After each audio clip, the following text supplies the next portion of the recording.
Hey there, today we're taking a look at the TRIGKEY Ryzen 5 5500U mini PC. Now this system I've been very interested in because looking at its price on Amazon, it has been one of the cheapest, if not the cheapest AMD mini PC you could find on the market right now. The chip inside here is of course the Ryzen 5 5500U, and it is a chip that refuses to die. Its original incarnation really being the Ryzen 5 4600U that launched back in 2020. Now there are some key differences, though we are looking at the same 6 cores 12 thread configuration with Zen 2. This time around the Ryzen 5 5500U has 7 GPU cores running at 1800 MHz in comparison to the 6 cores running at 1500 MHz on the original 4600U. The Ryzen 5 5500U really launched in 2021 as a refresh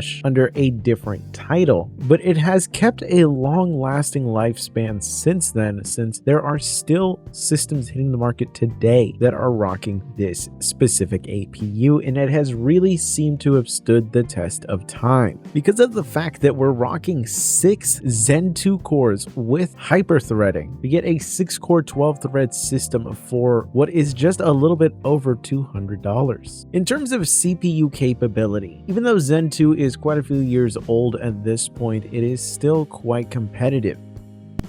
In terms of its performance in Cinebench, it actually manages to get a score of 7137, which makes it a very competitive score at the price range that it's reaching, and it's not that far behind the higher end Ryzen systems. For example, the 5600H in the B-Link SER5 managed to get a score of 8000 on Cinebench, and the 5600U at 25 watts on the Ace Magician system actually managed to get a result of 8716.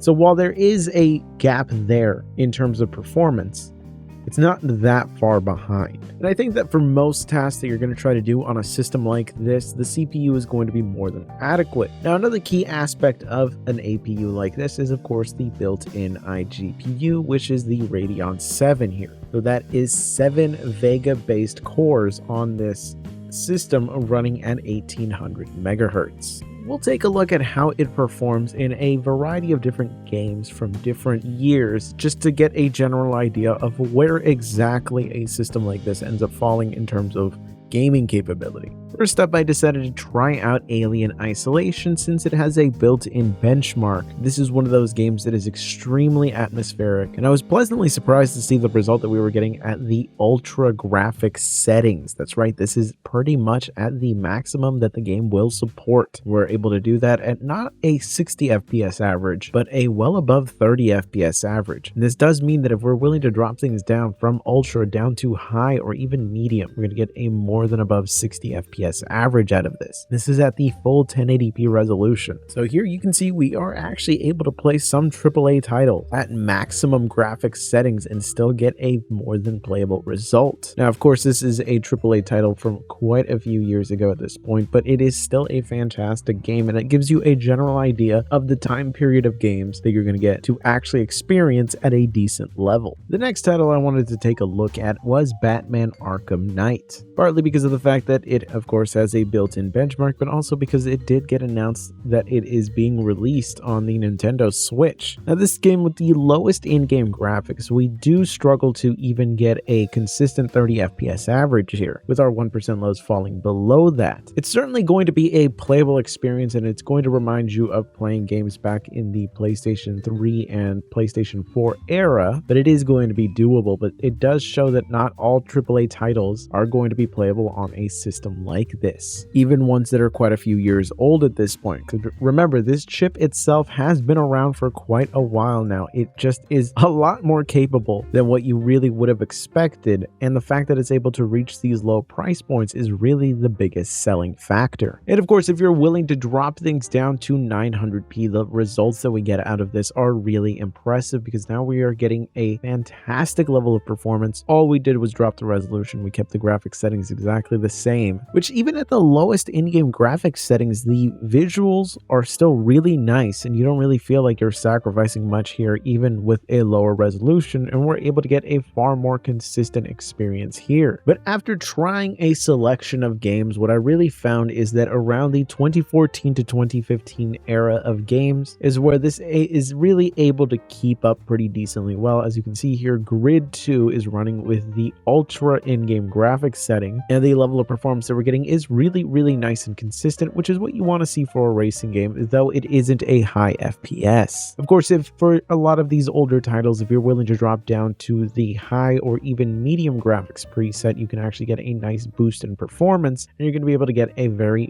nice and consistent experience overall, as of course you can see here with Grid 2. Again, most games from this era are going to be very playable on here. Things moving forward from there, though, we do start to see some struggles, especially with higher end titles. You certainly do have access to a wide variety of different titles that you're going to be able to play through perfectly fine and actually get a wonderful experience. It's just they're going to be quite a few years older now, which isn't exactly a bad thing because you can find a lot of these titles for extremely cheap, and you're able to actually start gaming without really having to shell out a lot of money. You can still experience titles that are still really fun to play. I think a lot of the times people hyper focus on just the most recent and the most up-to-date titles when there's still a collection of games out there that you probably have never played before that you're going to be able to run on a system that you can pick up for less than $200 in some cases. And honestly, for the most part, this is pretty huge. This wide assortment of titles from this specific era are really going to give you some great levels of performance, and even AAA titles are still going to be able to be a great experience. Though just be aware that once you start to get into more modern titles, things really start to struggle. A game that I've been playing a lot recently is Mountain Blade 2 Bannerlord, which it has been out now since 2020, but continues to just get constant updates. And it is one of those titles that actually has some pretty aggressive graphics settings you can adjust here. And you're able to get some pretty decent levels of performance out of this game while trying to play on here. But as you can see, you do have to make some pretty major sacrifices visually, but for a title like this that you can pretty much get addicted to, it is some overall impressive results, though in gigantic battles expect some issues with 1% lows, and your averages are certainly going to start to struggle. In general though, if you're a fan of this series, you're kind of already used to the jank of it all, and the fact that you're even able to play the title on here is already pretty impressive. And a lot of the more popular titles out there, things like Killing Floor 2, Payday 2, Left 4 Dead 2, Valorant, CSGO, Dota, League of Legends, titles like that run more than adequately on here. You're going to be able to have a fantastic time, especially these lighter esports titles. And at the price point that we're seeing this, there really isn't anything else that competes with it in terms of overall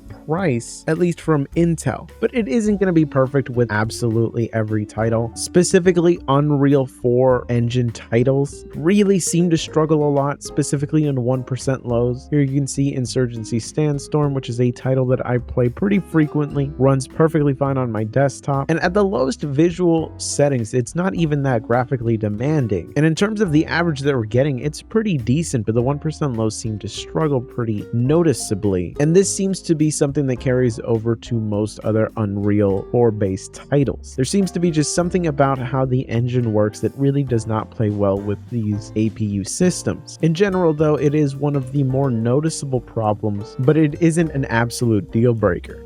A title like Monster Hunter Rise is able to run on here absolutely perfectly fine, which is of course a 2021 title, though it did get an expansion in 2022. But this is a title that originally launched on the Nintendo Switch, so the fact that this is able to give us some pretty decent levels of performance at 1080p isn't really that impressive, though it at least does perform better at the average graphics settings than the Nintendo Switch did. Which again, not very impressive considering that the Switch is pretty much just made with a mobile processor that was already quite a few years old when it launched, let alone at this point. But considering the state of games today, the fact that this is actually able to perform this well on a system like this is kind of a blessing, that we'll take the win. So the 5500U is actually able to keep up pretty well in 2023, just in terms of giving you a wide variety of games that you can actually play. But this specific system is launching in a very